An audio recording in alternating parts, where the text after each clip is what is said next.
Brother sister, आज के session में आपको वेलकम कहते हैं। ब्रदर सिस्टर, इंतहाई अफसोस के साथ इत्तला दी जाती है कि खुलूस गुम हो गया है। इसकी उम्र कई सौ साल है और ये बुढ़ापे की वजह से काफ़ी कमज़ोर भी हो चुका है। घर में मौजूद खुदगर्जी के साथ अनबन होने की वजह से ये कहीं नाराज़ होकर चला गया है। इसके बारे में गुमान किया जाता है कि ये इंसान के जंगल ने उसे कहीं निगल लिया है। इसका छोटा और लाडला भाई, जिसे उखुव्वत कहा जाता है, और इसकी जो बहन है वो हुब्बुल वतनी है, वो भी दोनों सख्त परेशान हैं। और इसके दोस्त मोहब्बत और मेहरबानी भी इसकी तलाश में सरगर्दा हैं। इसकी अदम मौजूदगी में इसके दुश्मन शरपसंद और तअस्सुब और अवस ने मिलकर तबाही मचा रखी है। इसकी जुड़वां बहन शराफत का इसके फ़राक़ की वजह से इंतकाल हो चुका है और शराफत के गम में हया भी चल बसी है। इसका बड़ा भाई इंसाफ इसकी जुदाई में रो रो कर अंधा हो चुका है। इसके वालिद मोहतरम माशरा को सख्त फ़िक्र लाक है और इसकी वालिदा इंसानियत भी शदीद बीमार है। आखिरी बार अपने जिगर गोशा खुलूस को देखना चाहती है। जिसको मिले वो इंसानों के पास पहुंचा दे। खुलूस को फ़ौरन इंसानियत के पास पहुंचा दिया जाए, वरना इंसानियत दम तोड़ जाएगी। इसलिए कि सांपों को कैद कर दिया स्पेरू ने ये कहकर कि इंसान को डसने के लिए इंसान का। ब्रदर सिस्टर, जापान के अंदर ये कानून हुआ करता था कि जब लोग 80 साल के करीब तकरीबन, जब या इससे भी थोड़ा सा पहले, जब वो बुढ़ापे के शिकार हो जाते थे तो उन्हें उठाकर जंगल में छोड़ दिया जाता था। ब्रदर सिस्टर, ये बड़ी कसम पुरसी और बड़ी बुरी हालत होती थी उस बूढ़े वालिद की। इसी तरह एक बूढ़ा शख्स जब इस उम्र तक पहुंचा और बादशाह ने अनाउंस किया, उसने ऐलान कर दिया कि तमाम बूढ़ों को उठाएं और पहाड़ी के उस किनारे पे जाकर उनको छोड़ दें। अब वो किसी काम के नहीं रहे। एक छोटा सा बच्चा था जो अपने बाप से बहुत प्यार करता था।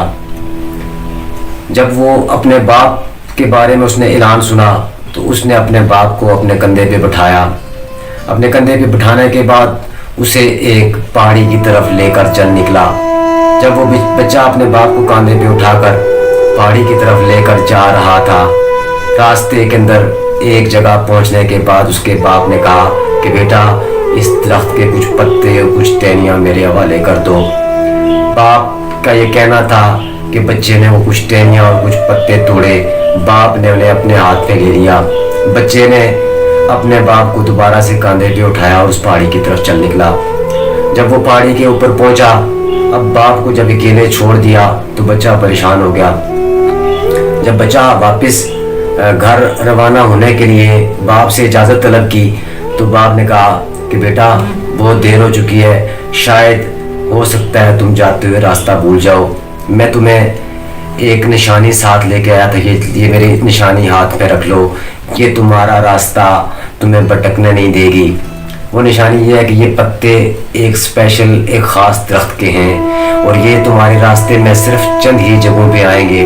मैं तुम्हारे रास्ते में आते हुए वो पत्ते जगह जगह पर फैलाते हुए आया हूँ। तुम उन पत्तों को निशानी समझकर जहाँ जहाँ वो पत्ते तुम्हें गिरते हुए नजर आएंगे, पड़े हुए रास्ते में नजर आएंगे, तुम उन्हें फॉलो करना, उन्हें देखते हुए जाना। इस तरीके से तुम आराम से अपने घर में पहुँच जाओगे। बेटे ने जब बाप की ये बात सुनी तो बेटा रोने लग गया। बेटे ने सोचा कि मैं अपने बाप को इस पहाड़ी पे वीराने में छोड़ के जा रहा हूँ, लेकिन बाप मेरा आखिरी वक्त भी मुझे रहनुमाई कर रहा है, मेरे रास्ते मुझे दिखा रहा है। बेटा परेशान हो गया। उसने अपने बाप को दोबारा कंधे पे उठाया। उसने कहा कि बादशाह को मैं देख लूँगा। अब उसने अपने कहा कि अब बब्बू को कहा कि मैं बेटा तुम्हें वापस दोबारा अपने उसे बाप को लेकर वो घर आ गया। जब वो घर आया तो उसने अपने बाप को एक कमरे के अंदर अपने बाप को बंद कर दिया और छुपा दिया ताकि बादशाह के जो अवारी थे वो उसे देख ना पाए। अचानक बादशाह ने अनाउंस कर दिया कि मेरे पास इंतहाई ज़रूरी 3 सवालात हैं। जो शख्स भी उन 3 सवालात के जवाब देगा उसे मुँह मांगा इनाम दिया जाएगा। बादशाह ने अनाउंस किया, उसने ऐलान किया कि मुझे एक जली हुई रस्सी, मुझे एक राख की रस्सी चाहिए। अब बहुत सारे लोगों ने कोशिश की, बहुत सारे लोगों ने मेहनत की, लेकिन उन्हें ये समझ नहीं आ रही थी कि राख की रस्सी कैसे बनाई जाती है। ये बात जब इस बच्चे को पता चली तो इस बच्चे ने अपने बाप से जाकर पूछा कि अबू मुझे ये समझ नहीं आ रही है, बादशाह ने ये ऐलान किया है, ये रस्सी कैसे बनाई जाती है। बाप ने बेटे से कहा कि बेटा एक लोहे की सिल लेके आ जाओ, उसके ऊपर रस्सी को रखो, उसे जला दो। अब उसको सिल को हिलाना नहीं, वो रस्सी जलने के बाद राख की सूरत में वहाँ पर उसी तरीके से पड़ी रहेगी और वो लेकर बादशाह के पास चले जाओ। यूँ वो बच्चा जब बादशाह के पास चला गया, उसने राख की रस्सी उसे दिखाई तो बादशाह हैरान हो गया कि ये इतना छोटा सा बच्चा और इसने कितना बड़े मुश्किल सवाल का जवाब दे दिया। बादशाह ने फिर कुछ दिनों के बाद दूसरा सवाल अवाम लोगों से पूछा। उसने कहा कि मुझे बांस का सिरा चाहिए, मेरे पास एक ऐसा बांस है कि जिसका सिरा कोई नहीं बता सकता। अब बहुत सारे लोग गए, किस्मत आजमाई की, लेकिन किसी को ये बात समझ नहीं आई कि इस बांस का सिरा यानी जड़ वाला और तने वाला सिरा अलग करना था, वो किसी को नहीं पता। अब अचानक ये बात उस बच्चे को पता चली। इस बच्चे ने अपने बाप से मशवरा किया, अपने बाप से पूछा कि अबू बादशाह ने ये अनाउंस किया, ये ऐलान किया है, तो मुझे उस बांस का सिरा कैसे पता चलेगा। तो वालिद ने उसे कहा कि बेटा आप जाओ बादशाह के पास और आपने बादशाह के पास जाने के बाद उस बांस को उठाकर पानी में डालना है। जब पानी में डालोगे तो जो सिरा उसका नीचे झुक जाए समझ लेना कि वो उसका जड़ का हिस्सा है और जो ऊपर उठा हुआ होगा वो तने का हिस्सा होगा।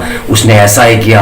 बादशाह को तो चूंकि पहले से ही पता था कि इसका सिरा कौन सा है और जड़ कौन सी है, यूँ उसने मुंह मांगा इनाम जो रखा था और उसने जो भी सवाल और जो भी क्वेश्चन जो लोगों को कहे थे और उनके बदले जो भी उसने इनामात देने थे, बादशाह ने बड़ा खुश हुआ। उसने बच्चे की जहानत को सराहा। उसने थोड़े ही अरसे के बाद बादशाह ने फिर अनाउंस किया। उसने कहा कि तीसरा सवाल ये है कि मुझे एक बजता हुआ ढोल चाहिए। अब मुख्तलिफ लोगों ने मुख्तलिफ तरीके आजमाए, लेकिन कोई उस तरह का बजता हुआ ढोल ना बना सका। इस बच्चे को ये बात पता चली तो बच्चे ने क्या किया कि अपने बाप से मशवरा किया कि अबू मुझे बजता हुआ ढोल कैसे तैयार हो सकता है। तो बाप ने कहा कि बेटा फलां जगह पे शहद की मक्खियों ने छत्ता बनाया हुआ है, आप इस तरह करो कि जाओ वहाँ से उन मक्खियों को लेके आ जाओ और एक ढोल के अंदर उन्हें बंद करो। बंद करने के बाद आप वो बादशाह के पास ले जाओ और बादशाह के पास जब उस ढोल को रख दो तो थोड़ा सा उसको हिला के छोड़ देना और जो के अंदर जो मक्खियाँ होंगी शहद की वो मूव करेंगी और ख़ुद बहुत ढोल बजना शुरू हो जाएगा। बच्चे ने यही काम किया और इस तरह उसने बादशाह का तीसरा सवाल का जो जवाब था वो भी दे दिया। बादशाह उसकी अक्ल पे हैरान था। बादशाह उसकी सोच पे, उसके शऊर पे बड़ा हैरान था कि इसके अंदर इतने मुश्किल सवाल जो कोई नहीं हल कर सका, इसने ये कैसे जवाब दे दिए। बादशाह ने उस बच्चे से पूछा कि बादशाह मैं चूंकि मुल्क का बादशाह हूँ, मैंने पहले अनाउंस किया था, तुमने मेरे सारे सवालों के जवाब दे दिए, बताओ तुम क्या चाहते हो, तुम क्या मांगते हो। तो बच्चे ने एक ही सवाल कहा। उसने कहा कि बादशाह सलामत, ये बहुत बड़ा जुल्म है, ये बहुत बड़ा दर्दनाक और बहुत बड़ा ये जुल्म है कि हम अपने उन लोगों को उठाकर पहाड़ से नीचे गिरा देते हैं जो इस मुल्क का, जो इस कौम का एक बहुत बड़ा असासा है। क्योंकि जो शख्स 60 साल 70 साल 80 साल या 90 साल की उम्र गुजार लेता है, उसके पास ज़िंदगी का एक बहुत बड़ा तजर्बा होता है। जो 60 साल में एक बंदे ने तजर्बा करना होता है, उसके पास वो एक खुलासा होता है। लिहाजा आप हर साल इस मुल्क को तरक्की की तरफ अगर आप ले जाना चाहते हैं तो ये लोग जो इतना बड़ा तजर्बा हासिल करने के बाद इस जगह तक पहुंचते हैं, आप उनसे इस्तेफादा करें तो मेरे ख्याल में हमारा ये मुल्क बहुत ज़्यादा तरक्की कर सकता है। तो मेरी आपसे यही गुजारिश है कि इस कानून को ख़त्म किया जाए और बूढ़ों को पहाड़ी पर लाकर न छोड़ा जाए। चूँकि उसकी वजह यह है कि ये जो सवाल जो आपने पूछे थे, अगर मुल्क के अंदर कोई इनका जवाब नहीं दे सका तो ये जवाबात मैंने भी नहीं दिए हैं, बल्कि मैं इन सवालात के जवाब अपने बाप से ही पूछा करता था और मेरा बाप ही इन सवालात के जवाब देता था। तो बादशाह ने जब ये सुना तो बादशाह ताज्जुब से हैरान हो गया। बादशाह ने पहली मर्तबा सोचा कि वाकई अपनी कौम का एक बहुत बड़ा असासा हम ज़ाया करते हैं। उसके बाद फिर बादशाह ने अनाउंस किया कि आज के बाद कोई शख्स, कोई बूढ़ा उसे इस पहाड़ी पर ले जाकर नहीं छोड़ा जाएगा, बल्कि उससे मशवरा लेकर, उससे मशावरत के ज़रिए हम इस मुल्क को मज़ीद तरक्की की तरफ ले जाएंगे। और पैगाम इसमें यही था, आज की इस बात करने का मकसद यही था कि दिले नाशाद की हालत दिले नाशाद ही जाने, गमे औलाद को ही साहिब औलाद ही जाने।